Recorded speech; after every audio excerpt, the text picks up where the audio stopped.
किसी ने क्या खूब कहा है कि रणभूमि में लड़ता योद्धा न जाने कितनों को गिरता देखा होगा। लाखों सपनों की भीड़ में हजारों सपनों को बिखरते देखा होगा। अच्छे दिनों के इंतजार में हमें अपने इन बुरे या संघर्ष भरे दिनों को सम्मान करना होगा। सफलता निश्चित है अगर तुमने अपनी असफलताओं को निरंतर आंका होगा। नमस्ते, मेरा नाम आदित्य है और आज हम अपने चैनल जनहित में जारी पर एक नए अनुभव, नई स्ट्रेटजी और नए व्यक्ति के साथ हाजिर हैं। जो व्यक्ति इस चर्चा में शामिल होने वाले हैं वो व्यक्ति 2021 बैच की आरबीआई ग्रेड बी ऑफिसर हैं और ख़ासकर रैंक 1 धारी हैं।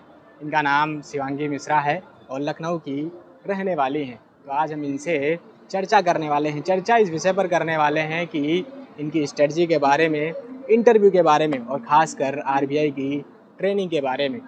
चर्चा करने से पहले हम आपको बता देते हैं कि अगर आप चैनल पर नए हैं तो सबसे पहले चैनल को सब्सक्राइब कर लें और बेल आइकन को भी दबा दें। चलिए चर्चा में स्वागत करते हैं। बहुत बहुत स्वागत है आपका हमारे चैनल जनहित में जारी में आपका। तो शुरुआत करते हैं इस चर्चा की। सबसे पहले शुरुआत इस बात से करेंगे कि आपका रैंक 1 आया था। उस रैंक 1 मतलब पहले से था ऐसे दिमाग में आपके कि हाँ रैंक 1 मतलब आना तय है, या फिर था कि हाँ सिलेक्शन हो जाएगा, इतना मतलब कॉन्फिडेंस था आपको?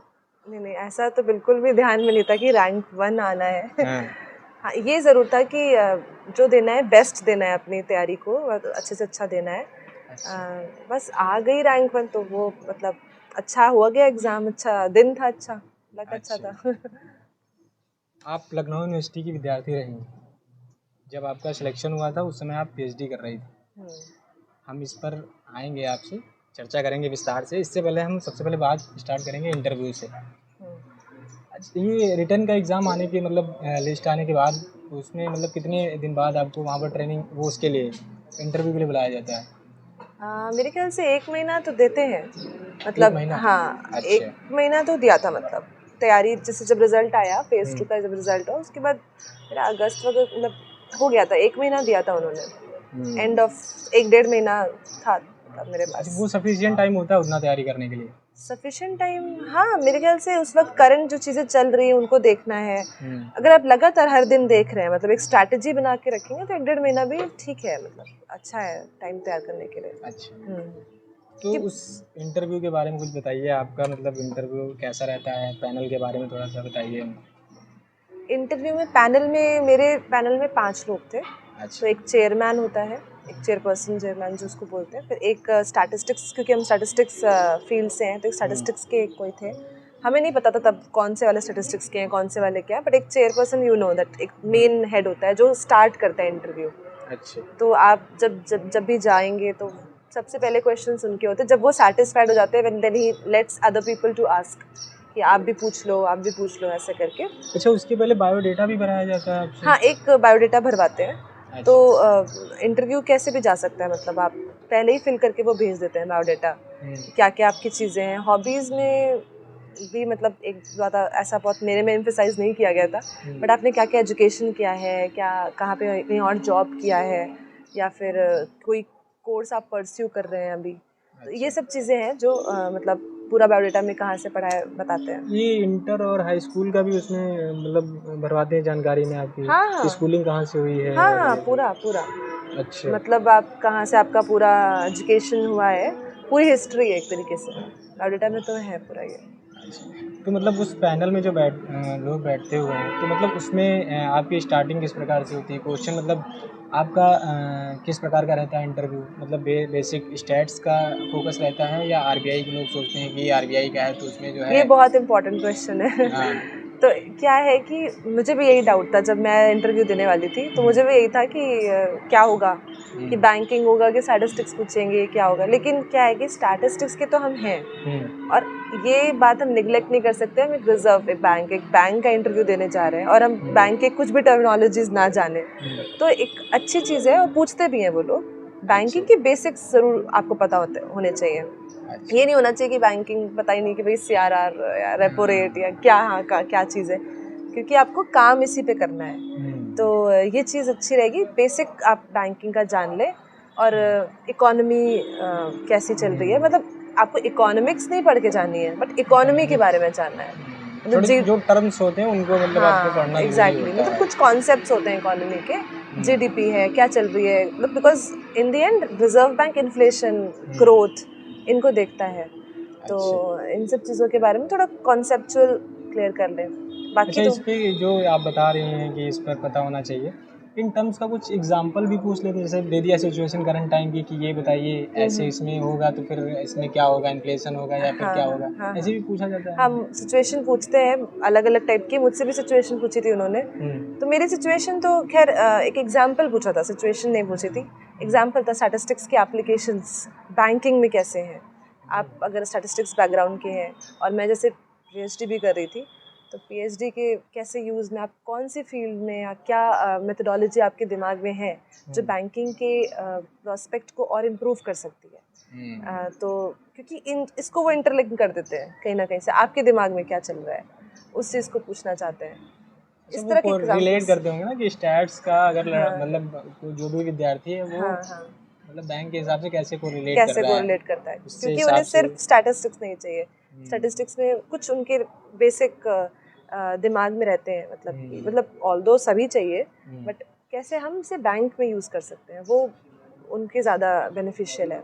बैंक के फिर वो ऑल ओवर वो यूज़ करेंगे। आपका ओवरऑल इंटरव्यू मतलब कैसा रहा हुआ उस समय था, आपको कुछ याद हो तो बताइए। हाँ मतलब मैं बहुत सेटिस्फाइड ही मतलब बाहर गई थी इंटरव्यू से। मैं जब एंटर कर रही थी तो मतलब ये था, मैं जाने से पहले ये था कि ठीक है जो होगा देखा जाएगा। मैं वैसे तो बहुत डरती थी इंटरव्यू में कि भाई पता नहीं क्या है मेरा क्योंकि एक बार आईएसएस का भी इंटरव्यू था, तब मैं नर्वस थी, बट इस बार मैंने सोचा था कि मैं नर्वस नहीं होंगी क्योंकि उससे आपका दिमाग ऑलमोस्ट बंद हो जाता है और जो आता है वो भी नहीं आता है, नहीं याद आता। तो ओवरऑल एक्सपीरियंस ये रहा कि जैसा जो भी वो पूछ रहे थे उसको मतलब एक इंटरेक्शन की तरह लिया मैंने उसे। मतलब एक इंटरेक्शन, एक आपको इतने मतलब एक तरह से एक्सपीरियंस लोगों से बात करने का मौका मिल रहा है, आप इसको एज अ एक पॉजिटिव अप्रोच की तरह लें। मतलब इस तरह नर्वस ना हो कि अरे मैं पता नहीं क्या ये वो, आप यहाँ तक पहुँचे यही बहुत बड़ी बात है कि आपको आता सब होता है, कभी कभी नहीं आता है दिमाग में, आप किसी और जोन में चले जाते हैं, कुछ और सोच लिया आपने और कुछ आप नहीं बता पाए अपनी बात को। तो हमेशा पॉजिटिव रहे, मतलब ठीक है, it's just an interaction, it's just a discussion, और आपको जितना आता है आप अच्छे से बता दे और जो पूछ रहे हैं उसको ध्यान से सुने, बहुत ही चिल रहे, कूल रहे, जो होना होगा वो होगा तो ऐसे रखें। अच्छा वो वहाँ पर ऐसा कुछ रहता है कि जैसे कि हॉबी से रिलेटेड भी आपसे क्वेश्चन पूछा जाता है, तो उस हॉबी से तो मतलब आप बता देती हैं कि हॉबी, लेकिन उस हॉबी में भी कुछ ऐसा कुछ रहता होगा कि बैंक को देखना चाहते हैं कि कुछ एनालिस्ट करना चाहते हैं, स्टैटिस्टिकल कुछ देखना? नहीं ऐसा कुछ, ये सब क्वेश्चंस कोई एनालिसिस करने के लिए नहीं होते, सब क्वेश्चन सिर्फ पर्सनालिटी देखने के लिए होते हैं। तो ये इससे कोई स्टैटिस्टिक्स का नहीं जोड़ेंगे वो, बस आपको एक पर्सनालिटी, आप एज ए पर्सनालिटी कैसे हैं, बस वो पर्सनालिटी आपके वर्क में रिफ्लेक्ट होगी। हॉबी क्या है आपकी वैसे? मैंने मेरे से हॉबी पूछा ही नहीं उन्होंने, मतलब मैंने तो सिंगिंग लिखा था, बट उन्होंने ऐसा कुछ पूछा नहीं, मेरे कोई एक्स्ट्रॉर्डिनरी हॉबी नहीं है तो वो ऐसे उन्होंने पूछा नहीं। अच्छा ये इंटरव्यू जो आरबीआई चलता है वहाँ पर कितने मिनट का चलता है? कितने मिनट का चलता है? तो 20 मिनट, मतलब मेरा चला होगा 20 मिनट ऐसे करके, मेरा बहुत लंबा भी नहीं चला, मतलब 20 से 25 मिनट में इतना ख़त्म हो गया। लंबा भी चलते हैं लोगों के, जब ज़्यादा डिस्कशंस या उनको ज़्यादा जानना होता है 25-30 मिनट भी चलता है। मेरा बहुत लंबा तो नहीं चला था, मतलब मुझे ज़्यादा 20 मिनट चला होगा, 20। क्या उस समय मॉक इंटरव्यू था, ऐसा कुछ व्यवस्था थी आपके समय की मॉक इंटरव्यू देने, या दिया आपने कभी ऐसा? मॉक इंटरव्यू मैंने तो नहीं दिया, मतलब ऐसा ऑनलाइन, अब तो मैं देख रही हूँ काफ़ी चीज़ें आ गई हैं कि ऑनलाइन अब लोग दे देते हैं, पैकेजेस हैं एंड ऑल, अच्छी चीज़ अगर आप देते हैं मॉक इंटरव्यू, लेकिन मैंने नहीं दिया था। मुझे उस वक्त शायद इतना आइडिया भी नहीं था कि इसका कुछ है, क्योंकि मैं जब सर्च कर रही थी अपने टाइम पे कि क्या ऐसा अवेलेबल है, तो मुझे कुछ रिलायबल सोर्सेज दिखे नहीं कि मैं इसको ट्राई करती हूँ, एक दो में क्या ही बताएंगे, बट पता नहीं, जनरल साइट के जैसे होता है ना, डे स्टैटिस्टिक्स बैकग्राउंड के तो नहीं दिखे, जनरल साइट के थे वहाँ पे, तो मैंने उनको देखा था, उनको दिया नहीं, बट उनके इंटरव्यूज़ देखे थे। अच्छा, तो कि जनरल साइट के लोग कैसे इंटरव्यूज़ दे रहे हैं या कर रहे हैं, बस वो भी बैंक के ही लोग दे रहे हैं। अभी देना चाहिए मतलब जो एस्पिरेंट्स हैं उनको मतलब ये मॉक इंटरव्यू अगर देना चाहिए उनको? बिल्कुल, अगर उन्हें ऐसा लगता है कि उनको अभी ऐसा ज़रूरत है या उनको इससे इम्प्रूवमेंट होगा, अच्छी चीज़ है। एक बार 2 बार तो दे देना चाहिए। मतलब अगर मेरे साथ क्या था, मेरी फ्रेंड्स भी थे, तो मैं उनके सामने थोड़ा वो मेरी मदद कर देते थे। तो 1-2 बार मतलब जो मेरे साथ तैयारी कर रही थी, तो उन्हीं के साथ मैंने डिस्कस कर लिया, उन्होंने थोड़ी मुझे टिप्स दे दी। तो ऐसे करके चल रहा था मेरा। तो मैंने दिया नहीं, लेकिन देना है तो अच्छी चीज़ है, दे सकते हैं। अच्छा, जो इंटरव्यू रहता है उसकी बहुत लोग कहते हैं कि काफ़ी लोग को इंग्लिश में प्रॉब्लम होने लगती है। कहते हैं कि मैं बहुत अच्छा हूँ बोलने में, सब कुछ अच्छा हूँ, लेकिन जब इंटरव्यू में कि भाषा का एक खेल आ जाता है, इम्पोर्टेंस आ जाती है, तो इसमें मतलब क्या भाषा का रहता है कि इंग्लिश और हिंदी दोनों का रहता है या सिर्फ इंग्लिश? नहीं, दोनों है, जो भी आपको भाषा लेनी है। लेकिन अच्छी चीज़ है अगर आप इंग्लिश में बोल रहे हैं। अच्छा। दोनों है, मतलब कोई प्रॉब्लम नहीं है। इसका कुछ मतलब प्रेफरेंस मिलता है क्या कि इंग्लिश अगर है आपके पास देखो, तो थोड़ा सा एडवांटेज ऐसा मिल कुछ जाता है? नहीं है। मतलब इंग्लिश आप बोलते हो या हिंदी बोलते हो, जो चीज़ें अच्छे से बोल रहे हो, आप अपने आप को अच्छे से पुट अप कर रहे हो। मतलब आपने हिंदी भी बोला तो बहुत ही कॉन्फिडेंस में हिंदी बोली, इंग्लिश भी बोली कॉन्फिडेंस से बोला। अगर आप चीज़ में, लैंग्वेज में अनकंफर्टेबल हो तो आप मत ही बोलो, वो अच्छा है। क्योंकि आप मतलब अंडर कॉन्फिडेंट देखोगे तो वो चीज़ ज़्यादा इम्पैक्ट नहीं करेगी। तो अच्छे से बोलो, कॉन्फिडेंट बोलो। अच्छा, हिंदी और इंग्लिश किसी में भी क्योंकि आराम से? क्या है, मेरे साथ ऐसा मतलब और भी लोगों ने पूछा था मुझसे, तो वो इंग्लिश में इतना कंफर्टेबल थे नहीं। अच्छा। बट हुआ ये कि वो कॉन्फिडेंस में नहीं आया। उनको बोला गया इंटरव्यू में एक से कि आप इंग्लिश में ट्राई करो, तो तब आपको मना नहीं करना चाहिए अगर उन्होंने बोला, क्योंकि कहीं ना कहीं काम आपको इंग्लिश में भी करना पड़ेगा। आप ऐसा तो है नहीं कि हिंदी ही चलेगा और इंग्लिश ही चलेगा, दोनों लैंग्वेजेस हैं। तो अच्छी चीज़ है कि आपको आती है, रीजनेबल इंग्लिश भी आती है। अच्छा, ऐसा भी कह देते हैं कि आपको इंग्लिश में देना है, ऐसा वो नहीं, वो इसमें नहीं, मैंने और भी इंटरव्यूज में देखा है। मतलब मेरे पास ऐसे इनपुट्स आए हैं। अच्छा। तो ऐसा हुआ कि हाँ, उन्होंने बोला कि अच्छा आप ट्राई करिए इंग्लिश में, हम हैं आपके साथ, आप ट्राई करिए इंग्लिश में। अच्छा, ऐसा वही पैनल पे हुआ है। तो वो हिंदी बोल रहे थे, लेकिन उन्होंने कहा अच्छा आप एक बार ट्राई करके देखिए। तो मे बी पॉसिबल कि पूरी इंग्लिश नहीं, बट चाहते होंगे कि इतनी इंग्लिश तो आए तो अच्छा है, थोड़ी बहुत बेसिक इंग्लिश आती है मतलब कि आप नहीं। एक ग्रेड बी ऑफिसर हैं भाई, वो भी आरबीआई में, तो आपको थोड़ी मतलब, क्योंकि आपको कम्युनिकेट करना है। हर कोई हिंदी नहीं जानता, साउथ से भी लोग हैं, हर जगह से लोग हैं। हर कोई हिंदी, वैसे ऑल्दो हिंदी का वहाँ पे एक कंपलसरी एग्जाम है, बट इंग्लिश सभी जानते हैं, तो कम्युनिकेशन में इजी रहता है। अच्छा, इसका इंटरव्यू का ओवरऑल लेवल मतलब किस प्रकार का रहता है?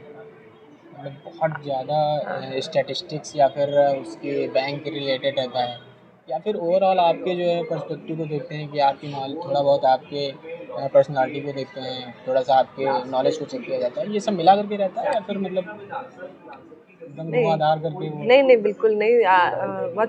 बहुत ही कंफर्टेबल कर देते हैं वो लोग। अच्छा। ऐसा नहीं है, अब बहुत ही कंफर्टेबली आपका इंटरव्यू लेंगे, स्टार्ट भी करेंगे आपको आराम से, आपके बायोडाटा से स्टार्ट करेंगे कि कैसा आपका पीएचडी का, मतलब मेरा पीएचडी का था तो कुछ ऐसे ही स्टार्ट करेंगे जैसे आप कंफर्टेबल हो, फिर वो धीरे धीरे ले जाएंगे, एकदम से नहीं वो लेवल करेंगे।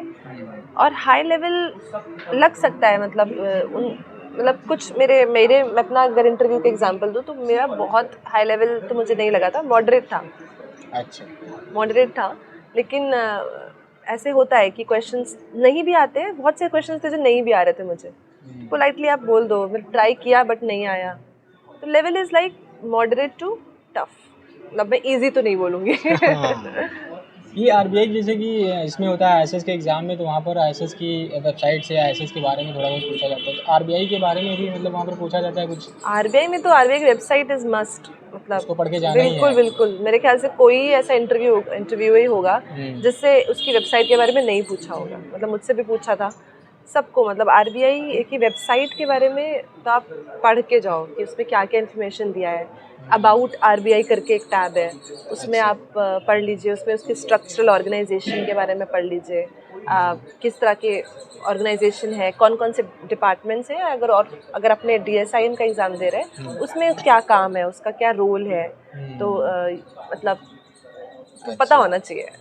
उसमें पब्लिकेशंस क्या है, रिसर्च पब्लिकेशंस कौन कौन सी हैं, बिकॉज मेजरली डीएसआईएम में रिसर्च पे ज़्यादा फोकस है। अच्छा। हाँ, तो कौन कौन सी पब्लिकेशंस आरबीआई करता है, इन सब के बारे में पढ़ लीजिए। और करंट न्यूज़ चलती रहती है, क्या क्या नया मॉडिफिकेशंस आरबीआई लाए, तो ये सब पढ़ लीजिए। तो आपकी जो इंटरव्यू स्ट्रेटजी थी उसको थोड़ा सा मतलब विस्तार से बताइए कि आपने किस प्रकार से प्रिपरेशन की और आपने क्या क्या रिसोर्सेज यूज़ किए, तो क्या स्ट्रेटजी मेन फोकस की इंटरव्यू के लिए, उसको थोड़ा समझाइए। तो जब मेरा रिज़ल्ट आया मतलब तो 1 डेढ़ महीना था मेरे पास, तो स्ट्रैटेजी को मतलब एक तरीके से मैंने 3 पार्ट्स में डिवाइड कर लिया। अच्छा। तो मतलब बायोडेटा होता ही है, मुझे लगा कि इंटरव्यूअर स्टार्ट कर सकता है बायोडेटा से। तो बायोडेटा को अपना थोड़ा सा क्या मैंने किया है या अच्छे से अपने बारे में भी पता होना चाहिए। दूसरा स्टैटिस्टिक्स, डेफिनेटली जो जो सब्जेक्ट्स हमारे हैं पेपर्स के, उसके बारे में अच्छे से जितना पता है उसको रिवाइज़ कर लो, कॉन्सेप्ट्स को रिवाइज़ कर लो, ताकि आपको स्टैटिस्टिक्स से पूछे और फिर ना आए तो थोड़ा वो रहता है। जितना आता है उसको मतलब रिवाइज कर लो, बेसिक कॉन्सेप्ट्स, उसके एप्लीकेशंस, एप्लीकेशन पर्सपेक्टिव भी देख लो। मतलब ये नहीं कि सिर्फ थ्योरी प्रूफ तो वहाँ पे नहीं करवा रहे, वहाँ पे थोड़ा सा कि अगर रिग्रेशन है फॉर एन एग्जांपल, तो रिग्रेशन को भी कैसे हम कौन सी बैंकिंग की चीज़ें चल रही हैं या फिर एप्लीकेशंस क्या क्या है रिग्रेशन के, क्या क्या पैरामीटर्स हैं। तीसरी चीज़ है बैंकिंग के बारे में, मतलब आरबीआई के बारे में। आरबीआई के बारे में और इकोनॉमी के बारे में, मतलब हमारी जीडीपी या कंट्री के बारे में क्या चल रहा है। अच्छा, ये इकोनॉमेट्रिक्स जब पार्ट रहता है ये मदद करता है आपकी इसमें भरपूर? बहुत मदद करता है। इकोनॉमेट्रिक्स के कॉन्सेप्ट्स तो पूछ सकते हैं आपसे, अलग अलग टाइप की। एग्जाम्पल हमने गार्च मॉडल है एक, तो उनको है कि गार्च मॉडल आपको पता है, ऐसा पूछ लेंगे। अच्छा। क्योंकि इकोनॉमेट्रिक्स के मतलब उनके लिए बेसिक है कि अगर आपने एमएससी किया है स्टैटिस्टिक्स से, इकोनॉमेट्रिक्स पढ़ी है, तो हो सकता है आपने गार्च मॉडल भी पढ़ा होगा और मुझे नहीं पता था। अच्छा। तो मुझसे पूछा नहीं गया, बट और भी लोगों से पूछा था। मतलब मुझे आइडिया था, बट लेकिन ये था कि मैं इंटरव्यू से पहले पता करके गई थी, उस वक्त नहीं पता था। मैं सोच रही थी कि ऐसा ऐसा भी हो सकता है, तो आइडिया था, लेकिन हाँ ये लेवल तक वो पूछ सकते हैं। अच्छा, इंटरव्यू में आपसे क्वेश्चन पूछा, आपने बता दी, मतलब क्या जवाब क्या था आपका कि जब ये गार्च मॉडल पूछा? नहीं, मुझसे गार्च मॉडल नहीं पूछा, और लोगों से पूछते हैं, मैं वो बता रही हूँ। हम ये पूछना चाहते हैं कि अगर क्वेश्चन आपसे पूछा गया और आपका उसका हाँ, सटीक ऐसा जवाब हुआ है नहीं आ मेरे रहा साथ, है, तो फिर मैंने क्या किया था, मुझसे एक पूछा था व्हाट इज़, एक क्वेश्चन था बैंकिंग से रिलेटेड क्वेश्चन था, तो मुझे वो वर्ड ही मैं पहली बार सुन रही थी। तो ऐसा भी होता है कि क्वेश्चन तो सुना ही नहीं है, मतलब आता है, पता ही नहीं है इसका। तो मैंने बोला उनको, पहले तो मैंने ट्राई किया, सर आई थिंक सो, मतलब मुझे क्लियर नहीं हो रहा था वो बोल क्या रहे हैं। फिर मैंने एक बार रिक्वेस्ट करी, सर आप रिपीट कर सकते हैं कि नहीं, तो उन्होंने रिपीट भी किया, but still I was like कि I haven't heard this word before, I will, मतलब मैं इसको पढ़ूंगी, मुझे नहीं पता, सॉरी फॉर दैट, बट मैं इसके बारे में रीड करूँगी, इसके बारे में आप पढ़ूंगी। मतलब आप पोलाइटली बोल सकते हो कि पता नहीं है तो नहीं पता। और ऑल्सो आप बैंकिंग नहीं पढ़ के आए हो, तो अगर वो मतलब अंदाज़ा लगा पा रहे हो तो ठीक है, जितना लगा पा रहे हो। बहुत ज़्यादा मतलब कह सकते हो ना, घुमाने की ज़रूरत नहीं है। हाँ, नहीं आ रहा उनका है तो टाइम भी प्रेशियस है, मतलब उनको लग जाएगा कि आपको पता है कि आपको नहीं पता है। वो हमसे ज़्यादा हाँ, मतलब थोड़ा सा ट्राई करिए, हाँ। उसके बाद आप उसको मतलब ठीक है अब नहीं आता बता दीजिए। ऐसा मतलब फॉर्मली डायरेक्ट मना कर दीजिए कि हमको नहीं आ रहा है, वो हाँ, घुमाने के डायरेक्ट चक्कर में मना भी फिर नहीं वो करना चाहिए। अच्छा। मतलब अगर आपको बिल्कुल भी अंदाज़ा नहीं है, तो मतलब थोड़ा सा आपको लग रहा है कि शायद ऐसे हो सकता है, तो आपने वो भी बता देना है कि शायद ये है, पर उसके बाद भी फिर दे आर नॉट सेटिस्फाइड, तो सर मुझे आइडिया नहीं है उसका, सिंपल। मतलब वो एकदम उल्टा जवाब नहीं देना है कि पूछा हाँ, कुछ और है, एकदम पता चले चला गए और लगातार कॉन्जिक्यूटिव में मना कर दे रहे हो, तो फिर वो इम्पैक्ट अच्छा नहीं जाएगा। अच्छा, आपने इसके अभी यूज़ किया था एक हिंदी का एग्ज़ाम, तो अलग से बताया कि एग्ज़ाम होता है, उसके बारे में थोड़ा बताइए क्या है ये? हाँ, हिंदी का एग्ज़ाम वहाँ पे कंपलसरी, मतलब आफ्टर जॉइनिंग आपको कंपलसरी देना पड़ता है। एक एग्ज़ाम होता है प्रज्ञा नाम का। अच्छा। तो मतलब जिनका 10th में हिंदी नहीं है, जैसे हम लोग का था 10th में थी, बेसिकली ज़्यादातर केसेस में साउथ में या कहीं नहीं होता है, तो मतलब एक एग्ज़ाम है प्रज्ञा, वो आपको क्वालिफाई करना पड़ता है। उसके लिए ट्रेनिंग भी देता है आरबीआई, मतलब आपकी क्लासेस भी लगाएगा, क्योंकि नए बच्चे अगर पढ़ के आए तो उनको उनकी क्लासेस देंगे, उनकी बाकायदा आपके शेड्यूल से निकाल के आप हिंदी की क्लासेस अटेंड करके उसको एग्ज़ाम क्वालिफाई करना है, मस्ट है। उसके एवज में आप लोग जैसे जो हिंदी आती है उनको कुछ एक्स्ट्रा सिखाया जाता है? जैसे कुछ नहीं एक्स्ट्रा सिखाया जाता है, जैसे मान लीजिए इंग्लिश जिसको नहीं आती सही से, फिर उनको इंग्लिश सिखाई जाती होगी? नहीं, ऐसा तो कुछ भी नहीं है हिंदी के लिए है कि हाँ, हिंदी आनी चाहिए लैंग्वेज प्रोफिशिएंसी में। इंग्लिश मतलब बेसिक चाहिए इंग्लिश, वैसे हिंदी भी बेसिक चाहिए, तो बेसिक भी नहीं आती आ ही नहीं रही है हिंदी फिर तो मतलब। हाँ, उनके लिए इसलिए क्लासेस उनके लिए लगाई जाती है। अच्छा, अब बात करते हैं, हम आते हैं ट्रेनिंग पर, है ना। ट्रेनिंग आपका जो है लिस्ट में नाम आ जाता है, इस समय आप मैनेजर की पोस्ट पर हैं आप, पोस्टेड मुंबई में है? हाँ, मुंबई। अच्छा, तो इसके बारे में थोड़ा सा बताइए, ट्रेनिंग मतलब कहाँ से स्टार्ट होती है और किस प्रकार से ट्रेनिंग का शेड्यूल रहता है? हाँ, मतलब मेरी तो कोविड टाइम पे ऐसा हुआ था, तो ट्रेनिंग्स मतलब ऐसे जनरली क्या होता है, लोग जैसे सेलेक्ट होते हैं डायरेक्ट ट्रेनिंग पे उनको भेजा जाता है। अच्छा। पर हमारे समय में हम पहले पोस्टिंग हमें मिल गई, हम ज्वाइन कर चुके होते थे, फिर हम गए चेन्नई में। एक ट्रेनिंग होती है, एक रिजर्व बैंक स्टाफ कॉलेज है चेन्नई में, वहाँ पे इनकी ट्रेनिंग होती है 1 महीने की। वैसे तो 2 महीने की होती है, मतलब जनरल साइड से एंड ऑल, बट हमारा पार्ट्स में हुआ, मतलब 1 महीने की हुई, अभी 2 हफ्ते की फिर होगी, ऐसे करके। तो उस ट्रेनिंग के दौरान आपको पूरा आरबीआई के बारे में बताया जाता है। तो आप वहीं पे रहते हो चेन्नई में, आरबीएससी कॉलेज है रिजर्व बैंक का ही, वहीं पे रहते हैं, वहीं पे खाना मतलब सब कुछ वहीं पर ही होता है। और 9 बजे से, जैसे अभी ऑफिस टाइमिंग होती है वैसे 9 बजे से 5 बजे तक, पौने 6 बजे तक, ऐसे वहाँ पे पूरा चलता है। क्लासेस चलती हैं, एक टाइम टेबल दे दिया जाएगा और वो हर दिन अलग अलग है। फिर आपको एक एंड में मतलब एक प्रोजेक्ट भी देना होता है, प्रोजेक्ट मतलब एक तरीके से आपका पूरा ट्रेनिंग, इट्स अ कॉलेज, तो आप एक स्टूडेंट होते हो वहाँ पे एक आराम से। क्लास में क्या क्या सिखाया जाता है, मतलब क्या, मतलब कि किस प्रकार मतलब क्लासेज होती हैं, या उसमें क्या क्या चीज़ें रहती हैं क्लास में?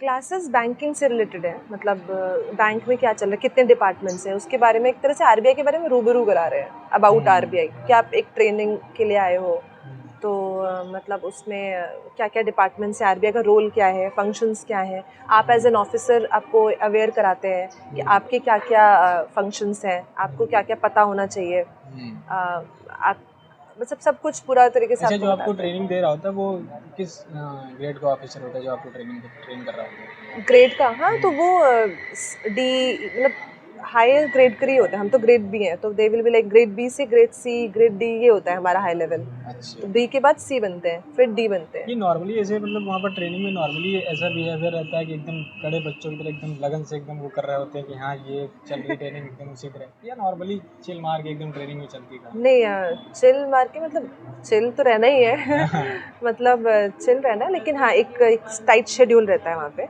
और मतलब एक एक्चुअली क्या होता है कि टीचर्स होते हैं, जैसे एक कॉलेज है ना, तो आप बंक नहीं कर सकते।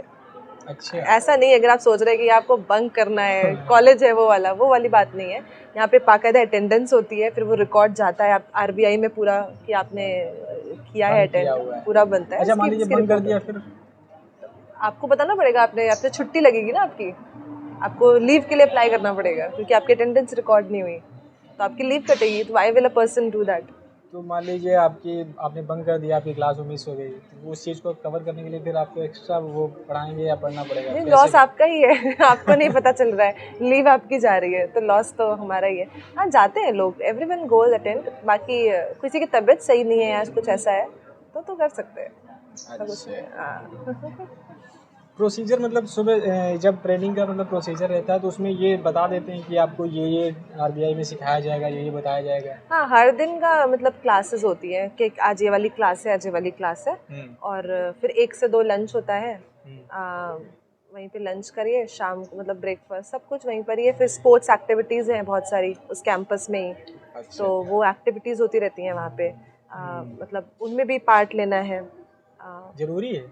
हाँ, मतलब सबको पार्ट लेना चाहिए, अच्छा, ऐसा कुछ ज़रूरी नहीं है, लेकिन वहाँ पे एक्टिविटीज़ होती है, हम ही लोगों को कराना होता है, मतलब एज वी ट्रेनीज। ट्रेनी ही मतलब सारा ट्रेनीज, मैनेजमेंट हाँ। करते हैं? तो एक्चुअली क्या होता है कि हर बैच वाइज होता है, तो एक प्रोग्राम डायरेक्टर होता है, तो उसकी उनकी रिस्पॉन्सिबिलिटी होती है कि हर तरीके की एक्टिविटीज़ बैच में हो। तो स्पोर्ट्स भी होना चाहिए, को करिकुलर एक्टिविटीज़ भी होनी चाहिए, तो एक टीम बना दी जाती है।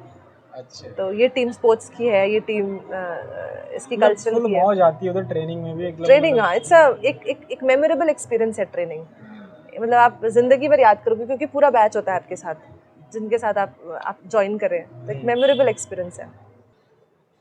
अच्छा, इसके बारे में बताइए कुछ कि प्रमोशंस कैसे होता है, या फिर ये, और इसमें किस प्रकार से चीज़ें चलती हैं? हाँ, तो जैसे मैं आप जब ज्वाइन करते हैं तो as an grade B officer join करते हैं, मतलब मैनेजर की पोस्ट पे।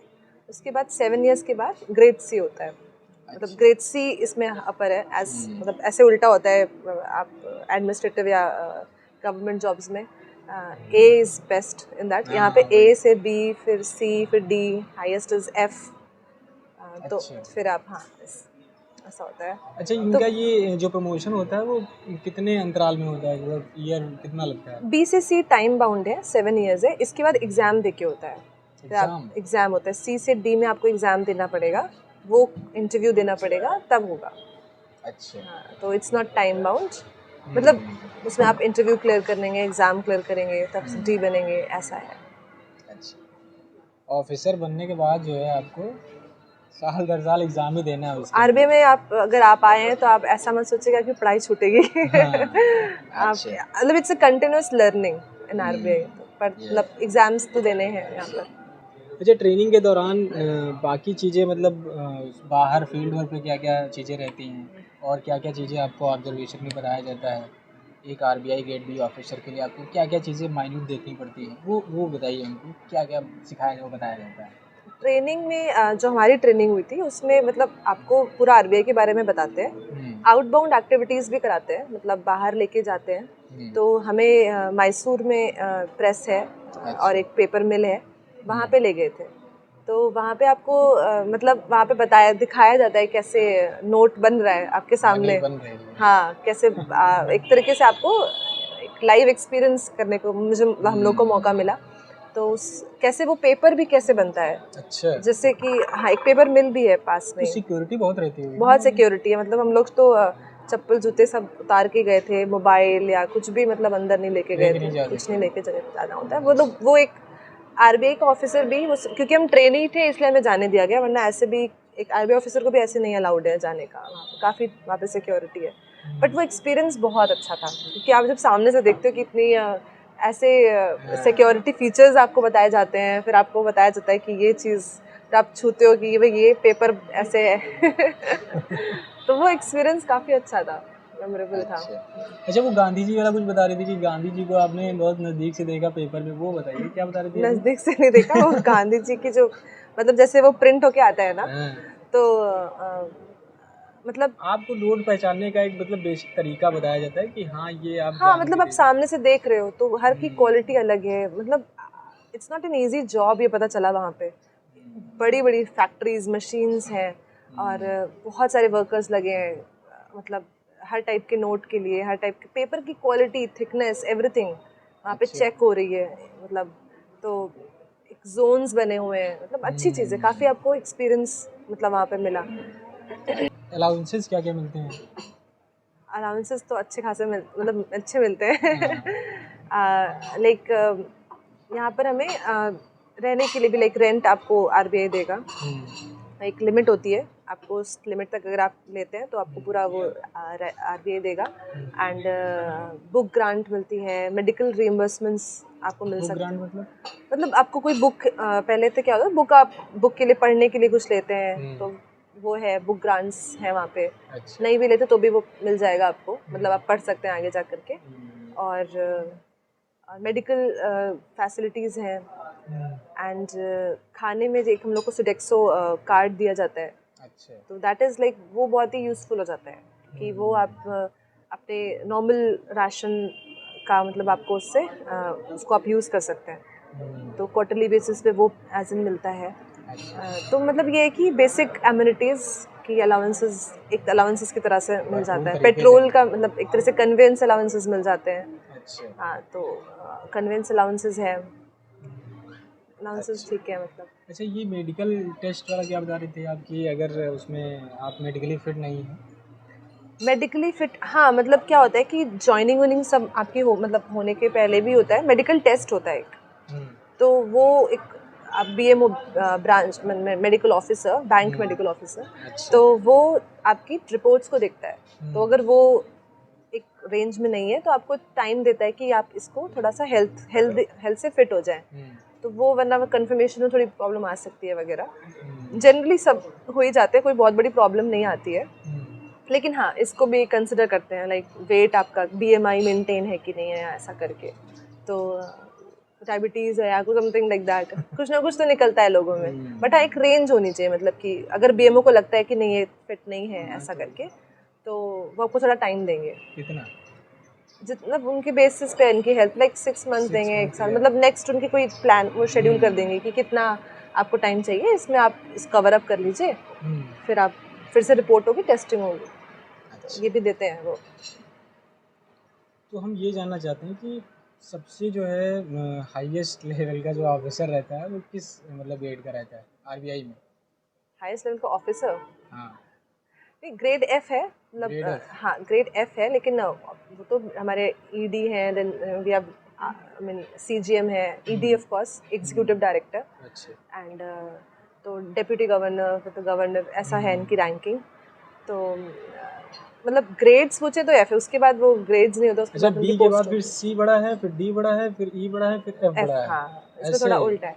डिक्रीजिंग ऑर्डर में हाँ, मतलब बढ़ते इंक्रीजिंग हुए ऑर्डर जाएंगे। में, यस यस। अच्छा, तो ये जैसे कि इसमें क्या बोलते हैं सैलरी का कितना इंक्रीमेंट होता है? जैसे मतलब अगर डायरेक्ट पूछा जाए क्वेश्चन कि सैलरी एफ की कितनी होती होगी अनुमानित?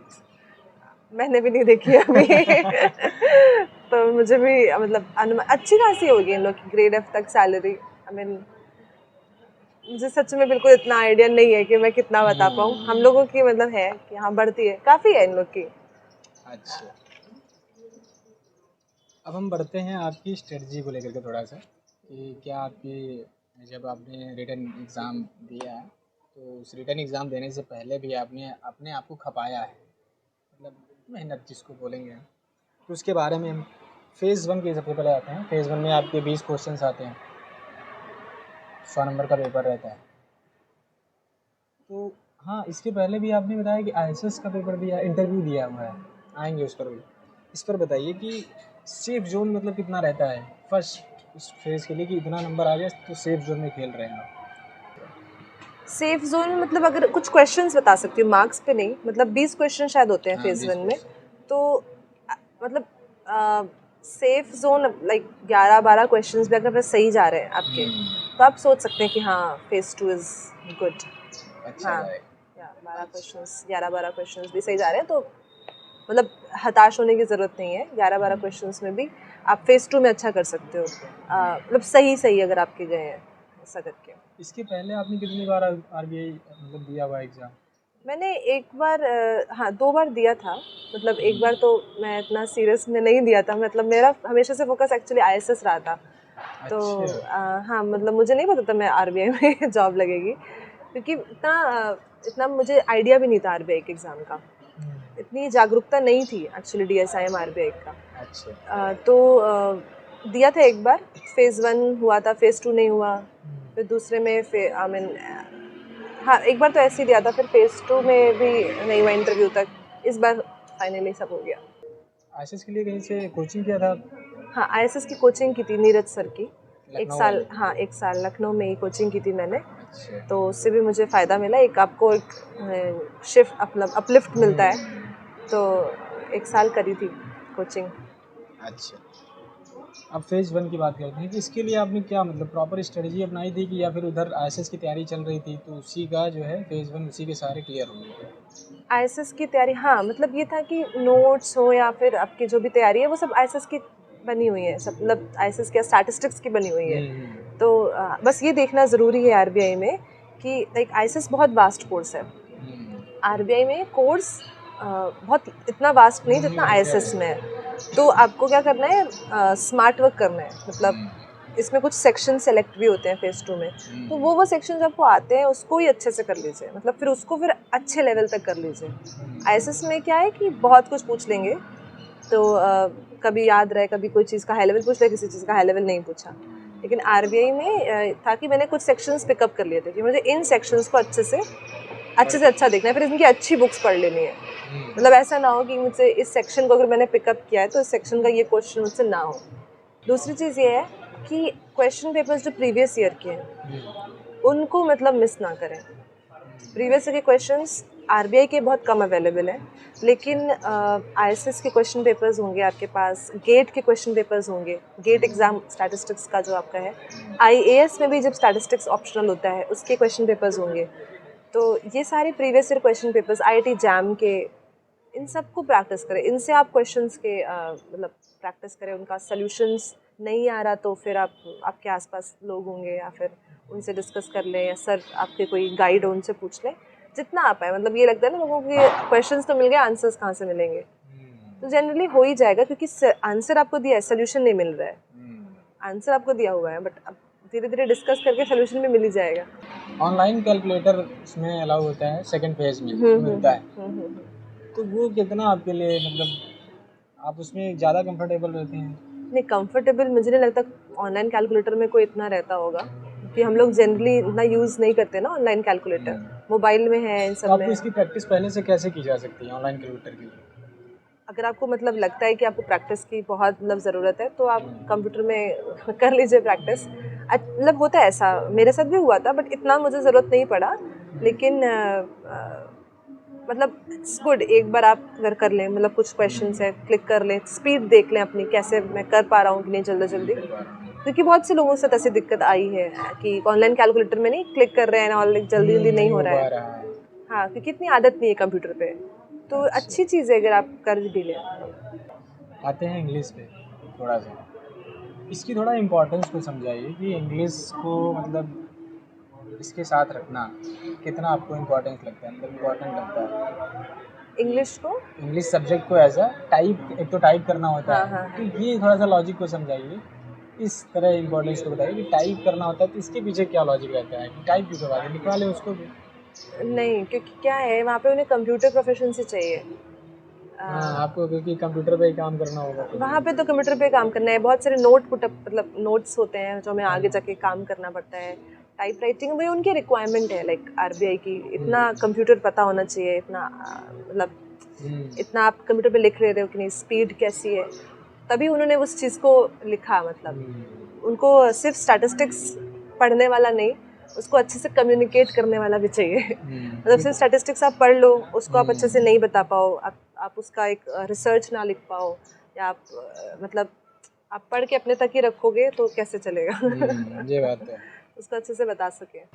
ग्रामेटिकल एरर का इसमें कितना महत्व होता है, मतलब डेफिनेटली होता है, ग्रामेटिकली चेक करते हैं, क्योंकि इंग्लिश टाइप करते समय ग्रामेटिकली एरर्स तो होती है, तो वो ग्रामर को भी देख रहे हैं। मतलब मुझे ऐसा लगता है कि ग्रामर को भी देखते हैं, तो स्पीड, ग्रामर, प्रेसी राइटिंग होता है, कोई किसी टॉपिक पे ऐसे आता है तो मतलब एक वर्ड लिमिट में रखना होता है, एक इतनी वर्ड लिमिट में आना चाहिए। तो इन सब चीज़ों की एक बार मैंने भी प्रैक्टिस करी थी, मतलब ऑफ कोर्स करनी पड़ती है। कितने मतलब एक बार ऐसे नॉर्मली एक बार मतलब है कि हाँ कि करना ही नहीं ऐसा नहीं है, वेबसाइट्स हैं इसकी प्रैक्टिस के लिए। आप गूगल पे भी लिखेंगे प्रेसी राइटिंग या ऐसे राइटिंग, तो एक बार ऐसे पढ़ लिया और टाइप करके देख लिया, मतलब मैं कितनी जल्दी टाइप कर पा रही हूँ एक बार ऐसा करके, तो उसको इम्प्रूव कर लिया एक दो बार, और उसको मतलब बहुत टाइम नहीं बट दे सकते हैं टाइम। अच्छी चीज़ है, कोई भी डाउट नहीं रखना चाहिए प्रिपरेशन में। टाइपिंग स्पीड इसमें मतलब मायने तो रखती होगी, क्योंकि आपको टाइम से ख़त्म करना है एग्ज़ाम, तो टाइपिंग स्पीड। तो आपने टाइपिंग स्पीड चेक की थी आपने पहले अपनी? हाँ, मैंने करके देखा था प्रैक्टिस। अभी कितनी है आपकी टाइपिंग स्पीड? ऐसा मतलब कोई स्पीड नंबर नहीं है। ना कि प्रति मिनट आपका जो इस समय है नॉर्मली, हाँ। किसी भी आप उसमें फील्ड में जाएंगे तो पर मिनट 30 सब मानते हैं। हाँ, मैंने कोई नंबर ऐसा नहीं देखा, मैं बात करती ठीक ठीक से नॉर्मल लिख पा रही हूँ कि नहीं, इतनी देर में मैंने लिख लिया, इतने वर्ड्स लिमिट की नहीं। प्रैक्टिस करना ठीक है, लेकिन टाइमर के हिसाब से आपने जैसे कि होता है कि लोग टाइमिंग लगा के एकदम बाकायदा प्रैक्टिस करते हैं पेपर लिखते समय, या आपने जब इंग्लिश की प्रैक्टिस कर रहे होते हैं, तो आपको ये लगता है कि टाइमर के साथ प्रैक्टिस करना चाहिए या फिर ऐसे? बिल्कुल। जब मैं ये क्वेश्चन पेपर्स प्रैक्टिस करती थी तो मैं एक टाइमर लगा देती थी कि क्योंकि वहाँ पे टाइम का तो बहुत बड़ा रोल है, तो नहीं हो रहा है तो मतलब टाइम के साथ एक बार मॉक देना चाहिए, बहुत यूज़फुल है। तो जब क्वेश्चन पेपर्स आप जैसे तैयारी होगी, अब आप क्वेश्चन पेपर्स लगाने हैं तो आप टाइमर के साथ लगाएं।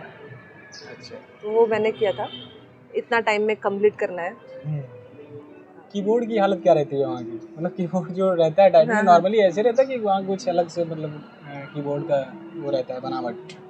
नहीं, कीबोर्ड नॉर्मल रहेगा, मतलब एक कीबोर्ड बना ढंग की कंडीशन में ना हो तो आप उनसे कह दीजिए रिप्लेस करने के लिए, मतलब अगर लेकिन कुछ ढंग लोग को लगता है ना कि कभी कभी की बहुत जल्दी प्रेस हो जाती हैं, कुछ किसी कुछ किसी हो में। सकती हैं, आप हाँ, चेक कर ले पहले, मतलब पहले ही उसको चेक कर चेक लें। कर ले कि नहीं ये की नहीं हो रही है या समवॉट, वैसे तो चेक करते हैं वहाँ पे लोग, बता देना चाहिए। बता देना चाहिए। अच्छा, आपकी जो जॉब प्रोफाइल है वो department of statistics and information management यानी कि DSIM। अच्छा, इस जॉब प्रोफाइल को थोड़ा सा एलैबोरेट करिए। हाँ, तो ये तो डिपार्टमेंट है, like job as in a manager post do, तो फिर वहाँ पे आपको मतलब मैनेजर इन डिवीजन, मतलब रिसर्च डिवीजन में हूँ मैं, तो रिसर्च डिवीजन में प्रोफाइल है आपका थोड़ा लाइक रिसर्च ओरिएंटेड बहुत रहता है DSIM में, मतलब रिसर्च एक आपका 50% वर्क होता है, तो अच्छी चीज़ें आप पेपर्स पढ़ें और उसको अपने स्टैटिस्टिकल नॉलेज को लगाएं। फिर साथ में मेरा जैसे मॉनेटरी पॉलिसी है RBI की, उसमें इनपुट्स देना एक काम है, लाइक मैं नेशनल अकाउंट्स का जो होता है GDP में, उसमें क्या ग्रोथ नंबर्स हैं या फिर मैक्रो इकोनॉमिक इंडिकेटर्स कैसे चल रहे हैं, क्या है, उनको एनालाइज करना, उनको उनका डेटा स्टडी करना, ये सब मेरा मतलब जॉब प्रोफाइल है। अच्छा, ये RBI के लिए डेटा कलेक्ट कौन करता है? RBI के लिए डेटा, जैसे आप लोगों को डेटा, आप तो डेटा कलेक्ट नहीं करते होंगे। हाँ नहीं, डेटा ऐसा आपको नहीं है, इसके लिए भी डिविजन्स हैं, मतलब डिवीजन RBI में ही।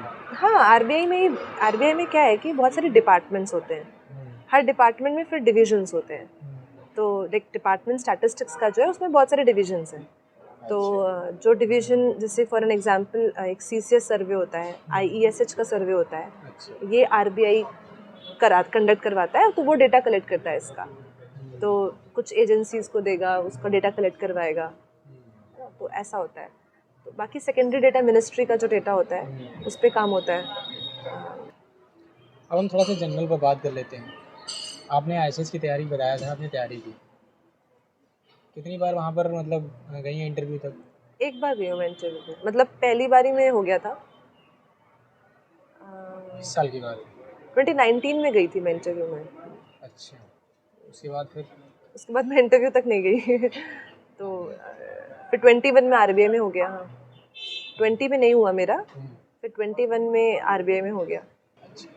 RBI और ICS के पैटर्न में क्या बेसिक डिफरेंस नज़र आता है आपको? एग्ज़ाम पैटर्न में ना, बेसिक डिफरेंस यही है कि मुझे लगता है ऑफ कोर्स बहुत, अब इसमें तो फेज़ 1 फेज़ 2 है, हर एक बार फेज़ 1 होगा, 15 दिन बाद फेज़ 2 हो जाएगा, तो अच्छी चीज़ें फेज़ 2 के लिए पहले से थोड़ी तैयारी करके रखें, क्योंकि 15 दिन में थोड़ा टाइम कम है, मतलब अगर आपको ऐसा कॉन्फिडेंट लगता है तो फेज़ 1 के ही पेपर्स हैं कुछ फेज़ 2 में, बस उसको थोड़ा एलैबोरेट करके है, तो अच्छा है कि 15 दिन में नहीं हो पाता, क्योंकि उसको पहले से थोड़ा पढ़ के रखें। और इसमें ICS में तो 3 दिन आप जान ही रहे हैं कि लगातार थकान हो जाती है वो तो है, तीसरे दिन का जो मतलब हालत रहती है। हाँ, इसके लिए तो बहुत ही ये बहुत बड़ा डिफरेंस लगता है मुझे कि वो 3 दिन वाला रहता है सिस्टम। हाँ। आपने बताया कि आप PhD उसमें परसुइंग कर रही थी वहाँ से, लखनऊ यूनिवर्सिटी से। अच्छा, तो हम ये जानना चाहते हैं कि उस PhD के दौरान तो क्या रूटीन रहता था और दिमाग में क्या चल रहा होता था उस समय, क्योंकि जब हम छात्र होते हैं तो बहुत सारी चीज़ें दिमाग में चल रही होती हैं, एक तो अपने करियर को लेकर चल रहा होता है और करंट में जो हम चीज़ें फेस कर रहे होते हैं कि हमारे करंट में हमारा बिगड़ना नहीं चाहिए और फ्यूचर जो हम चीज़ें सोच रहे हैं उस पर भी हमारा काम होना चाहिए। इस पर थोड़ा सा अपनी दिनचर्या को बताइए कि कैसे मैनेज करती थी ये सब? तो लाइक PhD स्टैटिस्टिक्स से ही थी, तो प्लस मेरे जो गाइड है राजीव पांडे सर, वो भी बहुत सपोर्टिव हैं अभी भी, तो उनसे भी मुझे मतलब he was always very supportive, तो लाइक गाइड भी करते थे वहाँ पे यूनिवर्सिटी में, जब मतलब मैं जाती भी थी तो अपना PhD का काम किया मैंने, कोर्स वर्क मतलब क्लासेस अटेंड करी, फिर बहुत टाइम नहीं, लेकिन हाँ 4 बजे 5 बजे तक आप जैसे फ्री हो जाओ अपना, शाम को आप मतलब घर जाओ, रेस्ट करो आराम से, फिर शाम से फिर कंपटीशन के लाइक 7 बजे से स्टार्ट कर सकते हो। तो शाम की फिर अपनी कंपटीशन की तैयारी स्टार्ट कर दो पढ़ने की, फिर रेस्ट लो, मतलब खाना वाना खाओ, ऐसा करके जो भी आपको करना है इतनी आराम से आप बता रही हैं इतनी आराम से चलता था उस समय?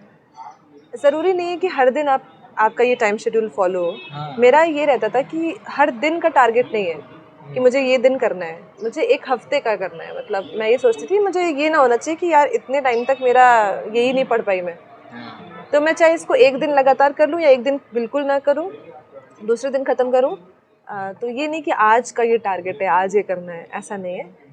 मतलब मुझे लगा था यार ये 15 दिन में मुझे इतना एरिया कवर कर लेना है, मैं आज करूँ कभी करूँ ऐसे करके। मतलब कुछ तो टारगेट रहना चाहिए, डेज का टारगेट नहीं तो वीक का टारगेट बना लीजिए। ज़रूरी नहीं है आप हर दिन उतनी ही एफिशिएंसी से काम कर पाएँ। फैमिली पीछे से कैसे सपोर्ट करती थी आपको? फैमिली डेफिनेटली सपोर्ट करती अच्छा, है, फैमिली के ये सपोर्ट। नॉर्मली जैसे कि हम लोग मिडिल क्लास फैमिली से हैं, तो घर में जब जाते हैं तो आप मैन हो या वुमेन हो, आपको थोड़ा सा घर में सपोर्ट करना होता है, कुछ ना कुछ काम करना होता है या फिर कुछ जो भी है। तो आप यहाँ से थक हार के जब पीएचडी प्रिपरेशन मतलब करने के बाद यहाँ से घर जब पहुँचती हाँ थी, हाँ तो वहाँ पे भी घर के कामों में इन्वॉल्वमेंट रहता था कि बस ये अब जाने के बाद फिर मुझे ये टाइम करना है, फिर ये ऐसे रहता था? हाँ, घर पे काम ऑफ कोर्स आपको मम्मी की मदद है, सबकी मदद भी करनी पड़ती है। और आप ऐसे नहीं बैठ सकते क्योंकि खुद भी बोर हो जाओगे, दिन भर पढ़ाई नहीं कर सकता कोई, तो दिन भर नहीं पढ़ाई करते थे। हाँ, ये ज़रूर था कि मम्मी और पापा सब दोनों मतलब बहुत सपोर्टिव थे कि मैं ज़्यादातर टाइम अपना स्टडीज़ में देती थी। तो जो भी है काम उसको ख़त्म कर लो और फिर अपना स्टडीज़ में कर लो, कभी ज़्यादा कभी कम, ऐसे चल वो के एक मैनेज हो वीक जाएगा। का जो बना रखा था टारगेट, हाँ उसको कहीं ना हाँ, कहीं कंप्लीट करना है। वीक का टारगेट कंप्लीट करना है। मतलब ऐसा होता है, कभी भी हो सकता है आपके घर में कोई मेहमान आ गए, आपको जाना है कहीं, तो इसके चलते ये नहीं है जब तक बहुत ज़रूरी हो कि नहीं आज मुझे ये ख़त्म करना है ऐसा, तो आप इग्नोर भी कर सकते हैं। मतलब मैं क्या बोलना चाहती हूँ कि पढ़ाई को बर्डन नहीं लेना चाहिए, मतलब अपने पेस में करना चाहिए। और बर्डन लेने की ज़रूरत नहीं है कि मैं नहीं वहाँ घूमने नहीं जाएंगे या वहाँ नहीं जाएंगे, ऐसे नहीं, जहाँ करो सब इंजॉय करते पढ़ाई करनी चाहिए। जो एस्पिरेंट्स हैं आरबीआई के, इसमें जुझारू रूप से जुटे हुए हैं, क्या संदेश देना चाहेंगे उनको? मेरा संदेश ये है कि मतलब मैं अपना एक्सपीरियंस से बता सकती हूँ कि आप बहुत ही मतलब अपने पे सबसे पहले भरोसा रखें कि मैं जिस तरह से जो भी तैयारी कर रही हूँ या कर रहा हूँ वो अपना बेस्ट दे रहा हूँ। नहीं तो आप अपने आसपास जैसे गाइड से या टीचर से पूछ लें, अपने पे भरोसा रखें। ये ना सोचें कि ये हो ही नहीं सकता या मतलब और इसी को लेते आप जब भी कभी मतलब ऐसा लग सकता है कि डिप्रेशन सा लग सकता है कि भाई नहीं हो रहा है मेरा, यार क्या, बहुत बार ऐसा मेरे साथ भी हुआ है, बहुत बार मुझे फेलियर्स मिले, मेरा इंटरव्यू में नहीं हुआ या जहाँ तो फेस कभी कभी तो एग्ज़ाम ही नहीं क्लियर हुआ, लेकिन एक अंदर एक होता है ना दृढ़ विश्वास की डिटर्मिनेशन, नहीं कैसे नहीं होगा, मतलब पढ़ रही हूँ, आप इतना यही कोर्स है, ऐसा है, हो सकता है। अगर आपका इतना जज्बा है, अंदर मन है, तो आप लगे रहते हैं, से कभी ना कभी सफलता यहाँ नहीं तो कहीं मिलेगी आपको, और मेहनत कभी ज़ाया नहीं जाएगी किसी भी चीज़ की। अच्छा, आपने कहा लगे रहें, कुछ मतलब होना चाहिए क्राइटेरिया कि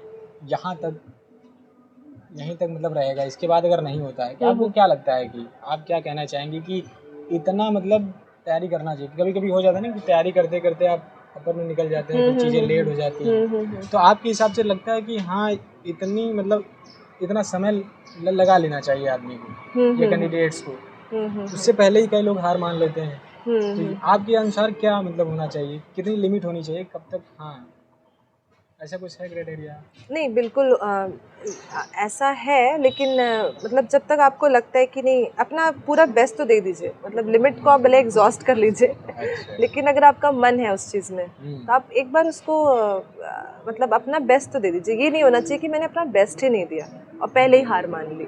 अगर आपका मन है, तो अगर आपके पास चांस है, अपॉर्चुनिटी है, तो उसको पूरी तरीके से मतलब मेरे ख्याल से ले लेना चाहिए।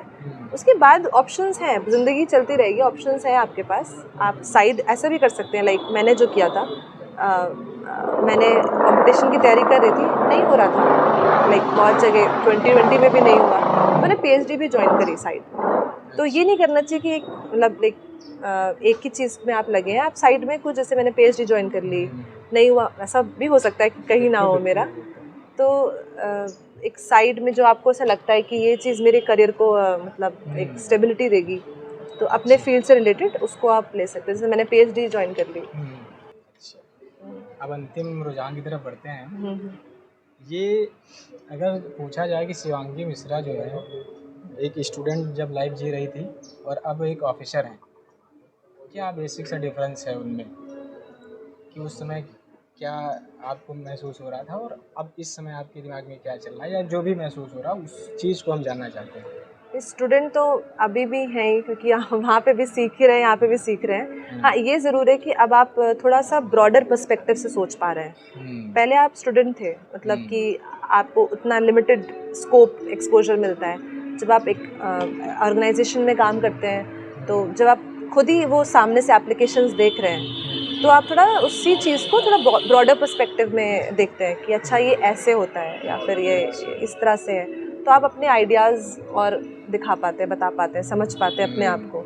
ये चेंज थोड़ा है।